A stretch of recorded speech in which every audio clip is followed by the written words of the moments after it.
بسم اللہ الرحمن الرحیم۔ حضرت شاہ ولی اللہ محدث دہلوی رحمۃ اللہ علیہ بہت بڑے عالم، بزرگ اور اللہ کے ولی تھے۔ انہوں نے ایک مرتبہ غلطی سے ایک جن کو قتل کیا تھا۔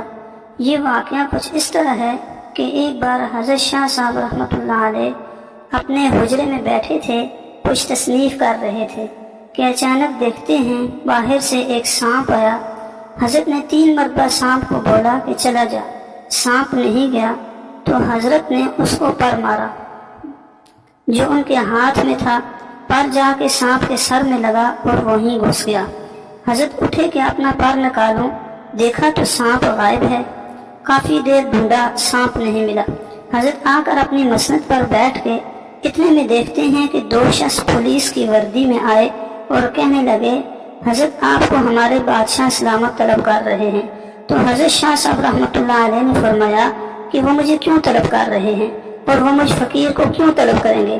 تو وہ کہنے لگے اس بات کا آپ کو وہاں علم ہوگا، اگر آپ چلے جائیں تو ٹھیک ہے ورنہ ہم اٹھا کر لے جائیں گے۔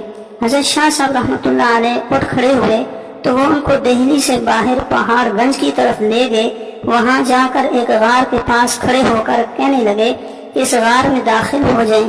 جب شاہ صاحب اس غار میں داخل ہوئے تو کیا دیکھتے ہیں جنات کا بہت بڑا مجمع ہے اور ان کا بادشاہ بیٹھا ہے۔ اس کی دائیں جانب ایک بہت بڑا جن بیٹھا ہوا ہے۔ بادشاہ کے سامنے ایک مردہ لٹکا ہوا ہے اور ایک مرد اور ایک عورت وہاں کھڑے ہیں۔ انہوں نے حضرت شاہ صاحب کی طرف اشارہ کر کے کہا کہ اس آدمی نے ہمارے اس بیٹے کو قتل کر دیا ہے، ہم قصاص دلوانا چاہتے ہیں۔ حضرت شاہ صاحب سمجھ گئے اور کہنے لگے تم لوگ مجھ سے قصاص نہیں لے سکتے، کیونکہ حدیث شریف میں آتا ہے کہ جس شخص نے اپنی حیت بدل دی، اگر اس کو کوئی شخص غلط فہمی سے مار ڈالے تو اس مارنے والے سے قصاص یا خون بہا نہیں لے سکتے۔ بادشاہ نے اس جن سے جو اس کی دائیں جانب بیٹھا تھا پوچھا کہ کیا یہ حدیث ہے حضور اقدس صلی اللہ تعالی علیہ وسلم کی؟ معلوم ہوتا ہے کہ وہ جنات سب مسلمان تھے۔ اس نے کہا کہ ہاں حدیث شریف یہ ہے۔ جب فخر دو عالم صلی اللہ علیہ وسلم نے یہ حدیث ارشاد فرمائی تھی تو میں اس وقت سرکار دو عالم صلی اللہ علیہ وسلم کے دربار میں حاضر تھا۔ میں نے اپنے کانوں سے اس حدیث کو سنا ہے۔ حضرت شاہ صاحب فرماتے ہیں کہ بادشاہ نے پھر مجھ سے یہ حدیث سن کر مجھے رہا کر دیا اور مجھ سے قصاص نہیں لیا۔ مجھ کو اپنے رہا ہونے کی اتنی خوشی نہیں ہوئی جتنی خوشی مجھے اس صحابی جن دیکھنے سے ہوئی۔ پھر شاہ ولی اللہ رحمۃ اللہ علیہ نے ان صحابی جن سے وہی حدیث سنی اور تابعین ہو کر واپس آئے۔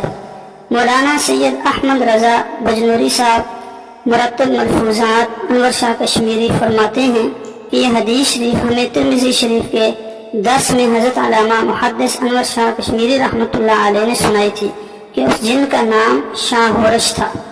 بحوالہ ملفوظات محدث کشمیری رحمۃ اللہ علیہ صفحہ نمبر 385 تا 386۔ البتہ بعض حضرات نے یہ واقعہ حضرت شاہ عبدالعزیز رحمۃ اللہ علیہ کی طرف منسوب کیا ہے۔ اگر ویڈیو اچھی لگی ہے اور آپ اس طرح اولیاء اللہ کے عجیب و غریب اور تڑپا دینے والے واقعات سننا چاہتے ہیں تو ویڈیو کو لائک اور سبسکرائب کریں۔ شکریہ۔